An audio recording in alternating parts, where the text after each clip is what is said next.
Alors aujourd'hui, on va faire une vidéo un peu différente parce que en vous préparant la vidéo d'aujourd'hui, je suis tombé sur un article assez étonnant dans lequel il y a 11 cas d'acquisition et les auteurs, ils ont essayé de calculer le coût d'acquisition sur le canal et le ROI généralement constaté par rapport à ce coût d'acquisition. Et je trouve ça hyper intéressant, il y a 11 canaux, on va y regarder ensemble, je vais réagir live. Ça va aller assez vite, mais je trouve intéressant de voir ce que l'auteur dit et de voir quel avis nous on va avoir là-dessus. Alors c'est parti!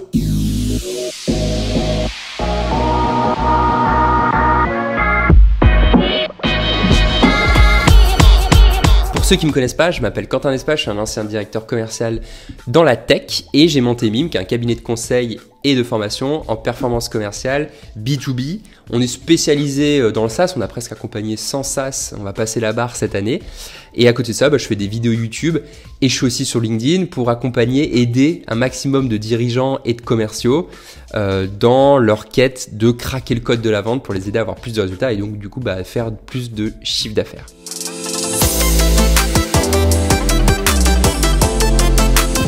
Alors avant de voir ces canaux, je veux rappeler une notion importante dont j'ai parlé notamment dans la vidéo Inbound vs Outbound. Et donc pour chacun de ces canaux, il faut se poser la question de est-ce que c'est de l'inbound ou de l'outbound.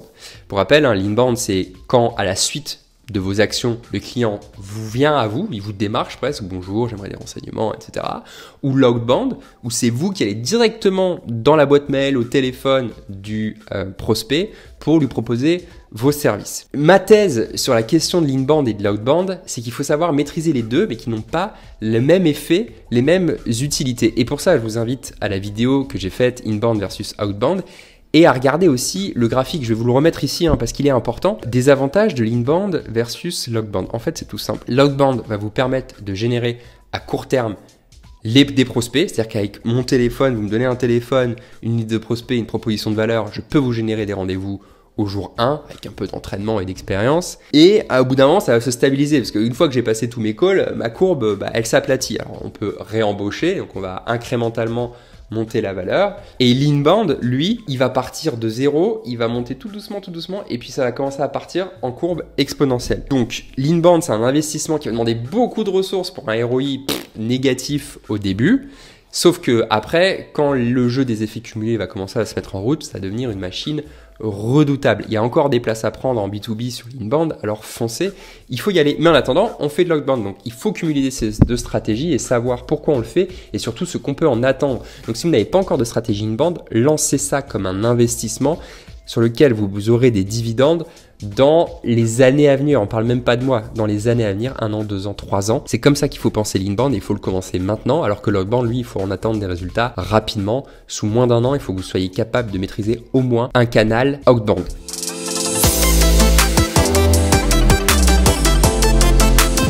Bon, voilà, assez parlé, j'ai fait mumuse avec mes graphes. Maintenant, on va regarder ce que site internet nous propose, les canaux d'acquisition qui ont été analysés, leur CAC, leur coût d'acquisition et le ROI sur chaque canal. Allez, c'est parti. Alors, petit point avant de commencer, il faudrait définir ce que c'est que le CAC. Le CAC, c'est le coût d'acquisition client, c'est Customer Acquisition Cost et c'est un calcul très simple qui correspond à la somme totale des dépenses engagées sur le nombre de clients que l'opération vous a rapporté. Donc, par exemple, si vous organisez un salon, vous allez sommer le coût du stand, celui des équipes commerciales mobilisées le jour du salon avec leur salaire, les déplacements, les supports marketing qui ont été faits pour le salon, etc., etc. Ça, c'est votre coût total, les coûts des ventes et le coût du marketing, pour simplifier, que vous sommez. Et ensuite, ce salon vous a rapporté 10 clients, donc vous allez diviser cette somme par 10 et vous allez obtenir donc le CAC, c'est le coût par nouveau client, l'argent que vous avez engagé par nouveau client obtenu. Et ce qui va être intéressant, évidemment, c'est de comparer le CAC et le chiffre d'affaires par client, le panier moyen, ainsi que la marge. Si vous êtes dans une logique d'investissement, vous pouvez tout à fait vous permettre d'avoir une marge inférieure à un CAC, mais si vous êtes dans une logique où voilà, vous voulez trouver un canal d'acquisition qui soit pérenne et qui promette une rentabilité, faites attention, évidemment, c'est un peu original, mais d'avoir toujours le CAC inférieur à la marge générée pour chaque nouveau client. Donc sur le site First Page Sage. Alors, qu'est-ce que je vois sur le site? Donc directement le tableau, bon là, blablabla, ils font leur introduction.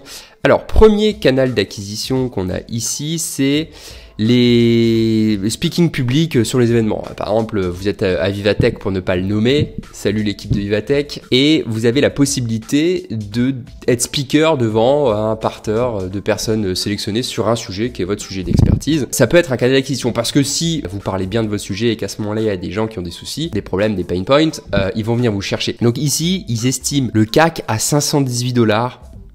Aucune idée de savoir comment ils estiment ça. Est-ce que c'est le temps passé? Est-ce que c'est le prix? Parfois dans ces événements, il faut payer pour pouvoir parler. Est-ce que c'est ça dont ils parlent? Est-ce que c'est ça le temps de travail? 518 $, moi j'y crois pas du tout.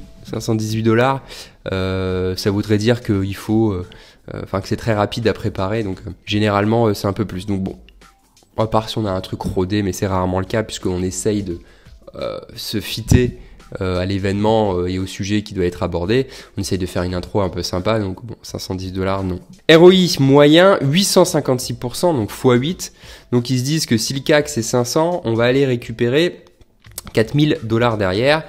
Ok, bon, sur quoi c'est basé, je sais pas. x8, c'est assez énorme. Ça pourrait être intéressant, mais c'est sûr que si le CAC est mal calculé, c'est pas foufou. Alors, force-faiblesse, il faut avoir les talents de speaker. Alors, est-ce que c'est vrai? Non, parce que ça se prépare. Est-ce que c'est vrai pour avoir ce CAC? Sûrement. Et ça produit un gros ROI. Bon, ok.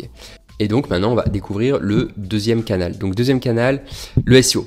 Donc le SEO aujourd'hui, c'est quoi? C'est simplement le fait de rédiger un article de blog avec l'intention initiale de tomber haut dans les résultats de recherche Google qui concernent cet article. Donc par exemple, si vous trouvez qu'il y a beaucoup de personnes qui se demandent comment trouver de nouveaux clients en 2023, vous allez rédiger un article sur comment trouver de nouveaux clients en 2023 et les personnes vont vous trouver par hasard vous, parce qu'elles ont un problème, c'est comment trouver de nouveaux clients. Donc vous vous positionnez intentionnellement dans le haut des recherches, c'est ça le SEO. SEO, pour rappel, c'est un acronyme qui veut dire Search Engine Optimization, donc l'optimisation pour les moteurs de recherche, des articles optimisés pour les moteurs de recherche. C'est hyper intéressant comme méthode d'acquisition et on va voir tout de suite pourquoi là dans le commentaire que je vais vous faire. Donc eux ils disent 647 $ de CAC moyen, je ne sais pas ce qu'ils prennent en compte, je pense que ça dépend vraiment de la qualité de l'article, ça pourrait être beaucoup plus élevé. Ça peut être aussi inférieur, mais bon, soit. Moi, je pense que le plus intéressant, au-delà du CAC, je pense c'est à peu près good, c'est les x7 de ROI. Je pense que ce chiffre ici, il peut être largement supérieur. Ça dépend de la durée de vie de l'article. Si vous avez un article qui tourne bien, qui vous rapporte des leads régulièrement, ici le ROI il est largement supérieur, je peux vous le dire, parce que chez Mime, on a eu des articles qui nous ont rapporté x50, x100 par rapport au SEO, et vraiment j'exagère pas parce que en fait si vous réfléchissez, un article dans lequel vous avez investi 1000, 2000 € qui vous rapporte 50 000 €, il y en a un paquet, il vous suffit de 2-3 clients si vous faites du B2B avec des paniers moyens élevés pour rentabiliser ça. Moi je peux vous le dire, ça m'est déjà arrivé, alors x100 je me suis peut-être un peu emballé, mais x50 pour sûr, on l'a déjà fait. Donc ici ça ferait un chiffre plutôt autour des 5000%. Et donc là, c'est complètement un autre monde. Takes 4 to 6 months. Alors oui, là, il y a un sujet. Souvent, il y a une incompréhension sur ce qu'est le SEO. Enfin, en tout cas, comment ça fonctionne. Quand vous faites rédiger un article SEO, vous le rédigez vous-même, vous attendez pas à ce que le lendemain, il y a des clients qui arrivent sur la page. Mais du temps, c'est indexé, il y a des robots qui passent derrière. Votre site internet n'a pas la même réputation que des sites internet peut-être qui sont plus établis. Donc, il y a un ensemble de choses, des backlinks, la réputation de votre site, la qualité de l'optimisation SEO de votre article, puisqu'il y a des critères techniques aussi à l'intérieur, va faire que ça va mettre plus ou moins de temps. Peut-être que jamais vous n'allez passer en première page, sachant qu'au-delà de la première page, c'est plus la peine, hein, le business il est parti, sur certains articles. Mon astuce là-dessus, elle est très simple. Si vous commencez en SEO, commencez par ce qu'on appelle des mots-clés de longue traîne, c'est-à-dire des mots-clés où il n'y a pas forcément énormément de recherche, par contre il y a très peu de compétition. Ça va vous donner la chance de vous référencer et d'aller chercher, mis bout à bout, beaucoup de personnes sur des petits mots-clés nichés. C'est la stratégie de long terme. Donc si on regarde, il y a un minimum de mots-clés qui attirent un maximum de trafic, mais derrière, si vous sommez tous les mots-clés de longue traîne, il y a un gros potentiel à aller chercher, alors n'hésitez pas si c'est le début. Troisième canal, c'est l'email. À ce moment de la vidéo, je vous dois une petite précision. À ce moment-là, je perds les pédales et dans ma tête, je confonds le coût d'acquisition total, le coût de l'opération finalement, et le coût d'acquisition client. Ce qui fait qu'il y a certaines choses que je vais dire qui ne sont pas totalement cohérentes et je l'ai déjà fait l'erreur une ou deux fois dans la vidéo. Donc voilà, c'est une petite coquille. Faites attention, prenez ce qui va être dit avec des pincettes. Tout le reste reste évidemment valable, les remarques, etc. Mais quand il y aura des calculs et des suggestions sur les chiffres, eh bien faites très attention. J'ai confondu le coût total de l'opération et le coût d'acquisition client. C'est peut-être dû à l'heure à laquelle j'ai tourné cette vidéo. Je vous laisse reprendre la vidéo. Bon visionnage. Alors l'email outbound, hein, on ne peut pas passer à côté de ce canal d'acquisition. Alors average CAC, 510 $. 510 $, c'est quoi? C'est par email, c'est par campagne d'email, c'est par cible. Aucune idée. L'average CAC, si vous avez une salve d'email à envoyer sur 100 personnes et que ça vous a coûté, disons, 3000 € à faire, bah, votre CAC c'est 300 $ et puis c'est tout. Alors vous pouvez intégrer à l'intérieur évidemment le salaire du SDR, etc. Mais bon, selon comment c'est fait, il y a des gens qui font une campagne pour 5000 personnes, le CAC s'effondre. ROI 312, là pareil, moi j'y crois pas du tout, 3 x 5, 15, 1500 €. 1500 € pour 500 € dépensés dans de l'emailing, on n'y est pas quoi. On n'y est pas avec les salaires, les machins. J'y crois pas du tout à ce ROI. Donc je pense que c'est largement supérieur. Après c'est compliqué parce qu'en fait le ROI sur des marchés plus courts, sur des marchés plus nichés, il va être largement supérieur. Puis plus vous allez faire du volume, plus le CAC va décoller et du coup le ROI va baisser. Alors le canal de emailing, c'est souvent un canal mal compris, ça prend beaucoup de temps à être bien fait, ça prend beaucoup de temps à être maîtrisé, donc il faut faire très attention. La qualité en email prime sur la quantité, il y a un sweet spot évidemment, mais faut plutôt aller chercher la qualité avec peu de personnes et des emails extrêmement personnalisés. Et notamment, une des barrières ici, c'est ce qu'on appelle les icebreakers, les débuts d'email. Un icebreaker, une personne, il faut tout changer à chaque fois. Ça prend beaucoup de temps, mais c'est ce qui est le plus efficace. Aujourd'hui, tout SDR, toute personne qui prospecte, expérimentée, sait à quel point ça fait la différence. On a plein de chiffres, on a même des clients qui se sont amusés à calculer les différences. C'est faramineux, hein, on parle de 1 à 2 comme rapport. Donc, ça vaut vraiment le coup de le faire. Comme c'est chronophage, chez Mime, on a inventé un outil que vous allez pouvoir trouver sur notre site internet. Vous allez dans ressources Icebreaker Generator, vous allez trouver un super outil pour vous aider à faire vos icebreakers et y passer beaucoup moins de temps. Un SDR aujourd'hui, ça met entre 5 et 10 minutes à faire un icebreaker. Avec notre outil, en moins de 2 minutes, ça sera fait. Donc le ROI est énorme. Allez voir meetyourmarket.fr, ressources Icebreaker Generator. Quatrième canal d'acquisition, PPC SEM. Qu'est-ce que c'est PPC SEM? PPC SEM, c'est juste le Google Ads en fait. Enfin Google, Facebook, anything, Ads. Donc vous payez quand les gens voient une pub et cliquent. C'est les liens sponsorisés par exemple sur Google ou dans Facebook, Instagram, etc. Et donc ici, on a un CAC à 800 $ avec un ROI de 36%. C'est pas dingue. C'est vrai que le PPC, je vais pas trop m'exprimer là-dessus parce que moi, je connais pas trop en B2B. Pour moi, le ads payant, soit déjà il y a une learning curve qui est hyper longue et une fois que c'est arrivé, je pense notamment à LinkedIn Ads, une fois que c'est arrivé, il faut faire attention à comment c'est utilisé. Moi, je pense que sur les mass market avec du transactionnel, c'est-à-dire des paniers moyens faibles, le clic en B2B, ça peut être intéressant, le SIA en fait. Mais sur les énormes paniers moyens, la vente complexe, etc., c'est pas le premier canal vers lequel je me dirigerai. Alors oui, là, ils disent excellent for short-term lead generation. Ok, fair enough. Logique, parce qu'en fait, si vous payez à fond, ça va être exposé devant beaucoup de personnes, donc vous pouvez créer beaucoup de trafic assez rapidement, mais ça va vous coûter une fortune et la transformation au début, elle va être terrible, parce que par définition, vous ne savez pas encore quel message va coller, donc vos tests vont vous coûter très cher.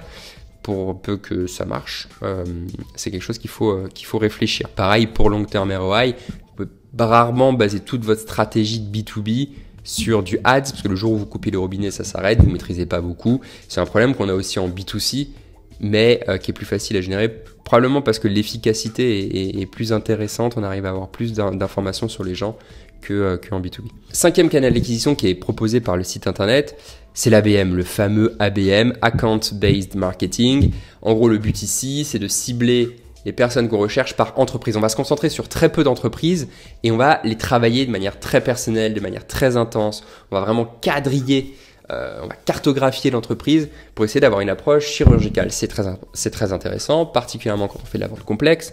Donc, je suis pour. Je ne vais pas commenter le CAC, encore une fois, ça dépend beaucoup de choses. Ce que je veux dire ici, c'est que pour bien comprendre l'ABM et pour bien le faire réussir, il faut différencier les approches de l'end, donc des clients qu'on n'a pas encore, des nouveaux logos. Je suis pas encore client chez, je vois la marque de ma caméra, Canon, c'est pas encore mes clients. Donc c'est une approche lend. Et expand, le jour où Canon c'est mes clients, comment je fais pour foisonner, pour m'étendre, m'expand dans le compte. Donc c'est l'upsell finalement versus le newbies. L'ABM en stratégie d'upsell, c'est un no-brainer. Quand vous arrivez à faire de l'account-based marketing en allant dire hey, tu sais, tes petits copains de tel département utilisent déjà ma solution, est-ce que tu veux pas regarder ce que c'est? C'est un go-to absolu. Et là, le ROI, c'est pas 2,4, c'est largement supérieur. Qui dit expand, dit ABM, c'est obligatoire. Partie land, je l'encourage parce que ça veut rien dire de plus qu'avoir une approche customisée. Mais je pense qu'on peut aller encore plus loin que l'ABM en personnalisant au sein d'un compte, encore selon les jobs, les départements, les filiales, etc. etc. Pour moi, c'est devenu une communauté, l'ABM. C'est plus du tout un truc de smart ass, quoi. Donc, voilà. 6e canal, les webinars. Alors, le webinar, moi j'ai un peu du mal avec le webinar, je vais vous expliquer pourquoi. Je vois qu'il y a plein de boîtes qui arrivent à générer du lead avec, hein, donc je peux pas critiquer, mais je me demande pourquoi on se fait autant de mal à générer du live. Le coût incrémental par rapport à une vidéo classique qu'on va enregistrer et mettre sur internet, il est énorme.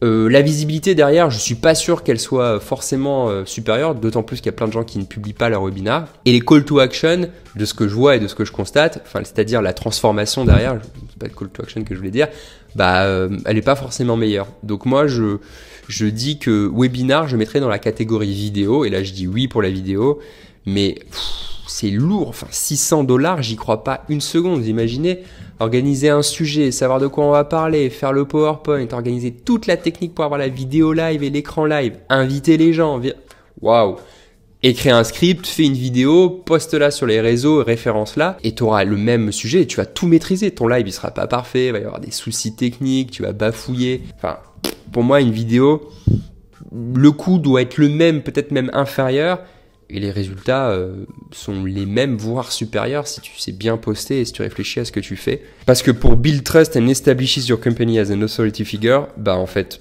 tu peux le faire avec une vidéo. Donc moi, je trouve que le webinar, c'est has-been. Voilà. Je pense que ça fonctionne encore, mais le coût incrémental par rapport à la vidéo, je crois pas.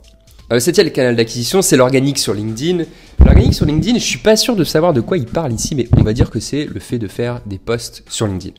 Le CAC, on n'en parle plus, on ne sait pas ce que ça veut dire. Ce qu'on peut dire, c'est que le CAC, au début, il est largement plus élevé quand vous vous y mettez qu'à la fin, parce que vous n'avez pas les compétences, ça vous prend 15 plombes de rédiger un post, parce que vous n'avez pas trouvé votre cible, vous ne savez pas à qui vous parlez, ce que vous voulez raconter, vous ne savez pas ce que c'est le mot fou, tofu, bofu, vous avez zéro stratégie.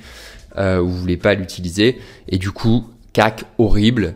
Par contre, au bout de 5 ans, si vous construisez une audience et que vous maîtrisez autre chose, il y a des posts qui peuvent vous prendre 15 minutes, vous rapportez 10 leads, et là, vous avez un CAC qui est largement réduit, avec un ROI énorme. 10 leads, si vous transformez, grosse moyenne, 25% à 30%. C'est ce qu'on constate généralement sur le B2B bien rodé en sales, vous avez un ROI qui décolle. Donc LinkedIn, c'est très variable, ça demande l'investissement au début. Donc inconvénient majeur, l'investissement de départ qui est très fort et qui ne paye pas tout de suite du tout. Si vous avez vos premiers leads directement, c'est un peu au petit bonheur la chance, mais généralement c'est après un certain temps d'exposition à vos messages quand on reçoit du ROI. Avantage, c'est que par contre, c'est les intérêts composés. Donc, plus on avance, plus c'est facile. Et le hockey stick, la courbe, commence à monter, l'exponentielle, sur LinkedIn. Comme le SEO, c'est exactement pareil. Canal 8, la pub sur LinkedIn, j'en ai parlé tout à l'heure, je ne reviens pas. Eux, ils montrent que c'est cher et ce qu'ils disent, c'est bien pour le début. Donc, ça revient un peu à la partie PPC, SEM, c'est-à-dire publicité payante. D'ailleurs, c'est de la publicité payante, donc je comprends pas trop pourquoi ils l'ont séparé, à part pour dire que c'est un peu plus cher, à peu près 20% plus cher. Dernière catégorie hyper intéressante, puisque ce sont les trade shows, c'est-à-dire les salons professionnels. Les salons professionnels, ils mettent un CAC à 1390, donc je pense qu'avec l'ABM, c'est l'un des plus élevés. Pareil, 1390, je comprends pas d'où ça sort. Alors le trade show chez Mime, c'est pas forcément notre force, mais on a travaillé quand même dessus pas mal et on a pas mal de clients qui nous ont conviés, dans lesquels on a été embarqués dans les aventures. Ce que je constate de manière générale, pourquoi les trade shows je pousse pas forcément, parce qu'il peut y avoir un ROI énorme, mais dans la réalité, 1, ça prend beaucoup d'énergie, c'est mal préparé par les sales qui préparent pas le terrain. 2, une fois le jour J, ils sont rarement formés sur le salon pour optimiser, aller faire un max de rencontres, etc. Et 3, après le salon, ils mettent beaucoup trop de temps à réagir et souvent ils réagissent pas. On a généré un max de leads, ils savent pas rebondir dessus, en tout cas, ils n'arrivent pas à le gérer avec le flow de travail, etc. C'est dur. Si on les guide pas, c'est normal qu'ils aient du mal. Et du coup, tout ça donne un investissement énorme avec le mobilier, qu'est-ce qu'on va y faire, comment on anime, le déplacement, faire voyager tout le monde, etc. Plus le salon en lui-même et le prix du salon, avec une difficile organisation en avant, une difficile organisation en après et une formation pas optimale pendant, ça donne des événements souvent dont le ROI est difficile à prouver. Voilà, il y a un deal qui sauve la mise parfois et on s'en sort à peu près comme ça. Donc, je pense qu'il y a moyen de gagner et d'avoir un très beau ROI sur les salons, mais je pense que c'est difficile à faire et ça demande d'être très bien accompagné ou d'avoir beaucoup d'expérience. Donc, c'est pas non plus le canal d'acquisition que je privilégierais, sauf s'il y a des événements très ciblés, très évidents pour vous, mais sinon, j'éviterai de les multiplier. Ce qu'ils disent, eux, c'est que ça met des commerciaux directement devant les prospects. Ok, il y a plein d'autres choses qui font ça. Et c'est cher à ranger et très compétitif. C'est vrai. Très compétitif, je suis pas sûr, parce qu'au final, il y a 2 ou 3 compétiteurs. Alors les gens vont de l'un à l'autre, mais il y a tous ceux qui y sont pas aussi. C'est beaucoup moins compétitif, par exemple, que Internet. Donc, à manipuler avec précaution. D'ailleurs, on voit sur les ROI, ce 85%, c'est le ROI le plus faible de tout ce tableau. Donc ça prouve qu'il y a une question à se poser sur les trade shows, même si je pense que l'événementiel n'est pas du tout mort. C'est juste une question de maîtrise. Quelque chose à craquer. J'ai eu plein d'entreprises qui y arrivaient très bien. Donc pourquoi pas vous? Moi, c'est pas le canal que j'affectionne le plus et c'est pas non plus celui que je maîtrise le plus. Donc je ne vais pas plus m'exprimer aujourd'hui là-dessus.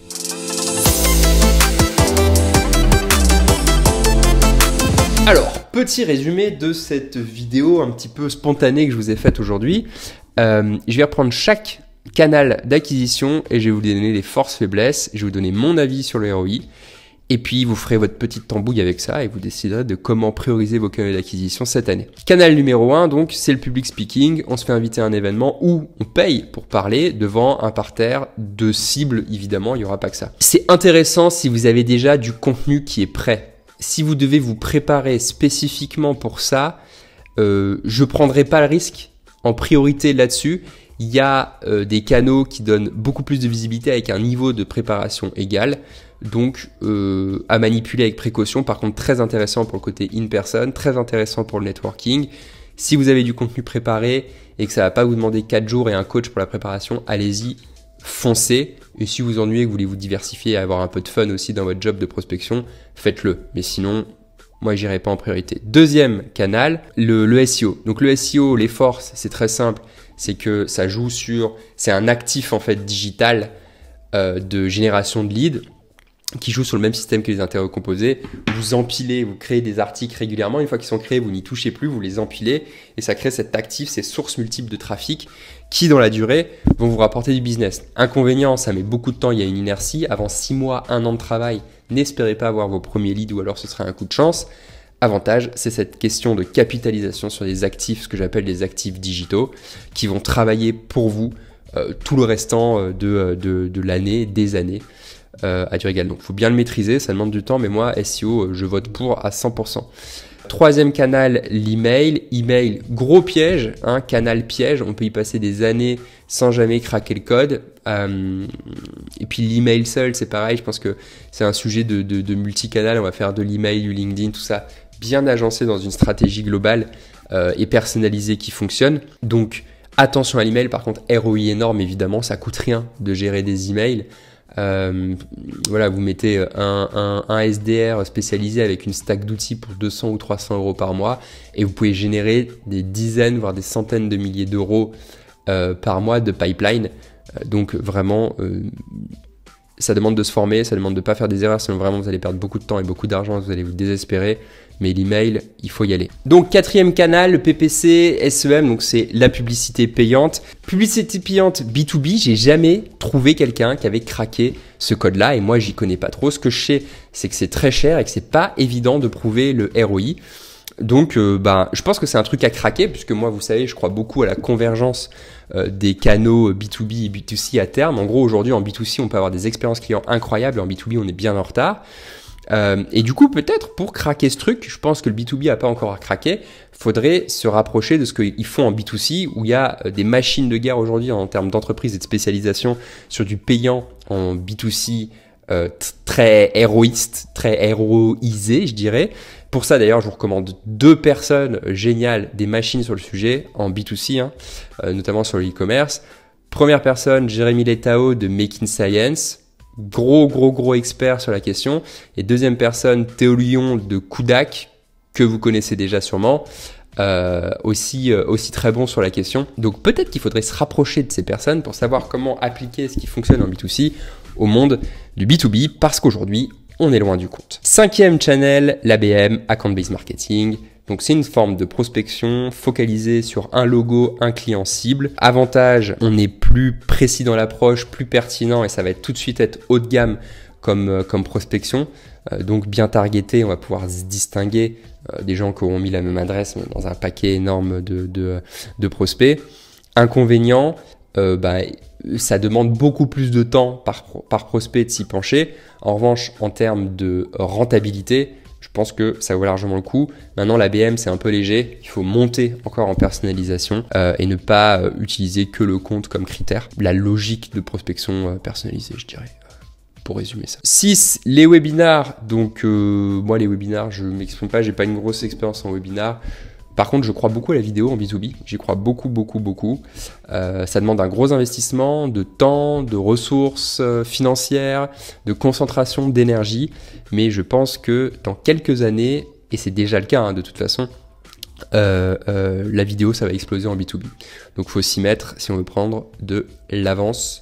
Donc, webinar, je ne sais pas. Vidéo dans le même ton, sans aucun doute, pour son pouvoir d'expansion et de recommandation par les algos des plateformes notamment. LinkedIn Post, c'est un peu comme le SEO, la différence qu'il y a un pouvoir de viralité qui est beaucoup plus important. Là aussi, c'est un investissement. Donc, good, c'est qu'une fois que vous avez atteint une certaine masse critique, ça peut vraiment vous rapporter beaucoup de leads. Bad, c'est que ça met beaucoup de temps à construire, à craquer la manière dont on rédige des bons posts, à qui, comment, de faire des stratégies, et que ça fasse partie de votre routine de prospection finalement. LinkedIn Advertising, le good, c'est que si vous avez beaucoup d'argent et que vous en fichez de la rentabilité, vous allez avoir beaucoup de leads d'un coup. Le bad, c'est qu'a priori, c'est difficile d'aller chercher de la rentabilité sur LinkedIn Ad. Je ne m'y connais pas plus que ça. Donc, je passe au canal 9. Les trade shows et les events. Les good, vous êtes face aux prospects, donc vous allez avoir des interactions beaucoup plus pertinentes et vous allez pouvoir vous démarquer beaucoup mieux qu'un email ou un call. Les bad, c'est que ça prend beaucoup de temps à organiser, ça coûte de l'argent et souvent, c'est difficile à intégrer dans le planning des commerciaux, d'animer tout ça et de mettre l'énergie nécessaire à ce que ce soit réussi. Peu d'entreprises le maîtrisent bien, de celles que j'ai rencontrées, et chez Mime, on commence à en avoir croisé un paquet maintenant.